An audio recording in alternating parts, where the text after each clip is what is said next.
Good morning नमस्कार आपण मैंने भलरे थे मुझे आशा करुँची।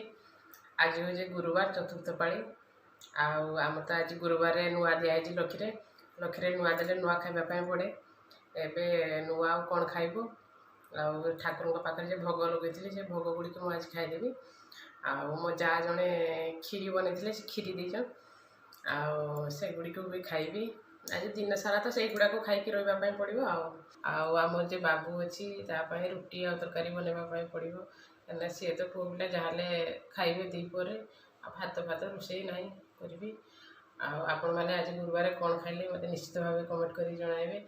चलते सांग मैंने पूजा आरंभ करवा।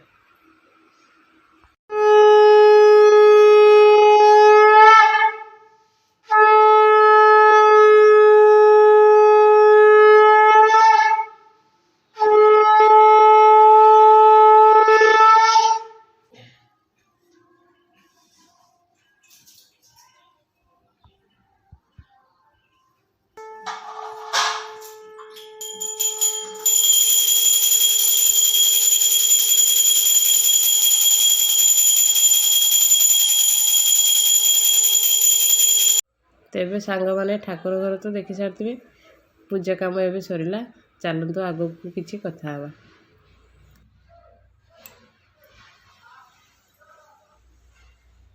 ताल सांग माने मु तो प्रथम करी वीडियो बनाऊँगी आपण मानक भल पाइबा निश्चित भाव मत दरकार निश्चित भाव आपण मैंने भल पाइबा देवे मो चैनल टी जी आपण मानक भल लगुव निश्चित भाव सब्सक्राइब करेंगे। नेक्स्ट वीडियो देखा थैंक यू।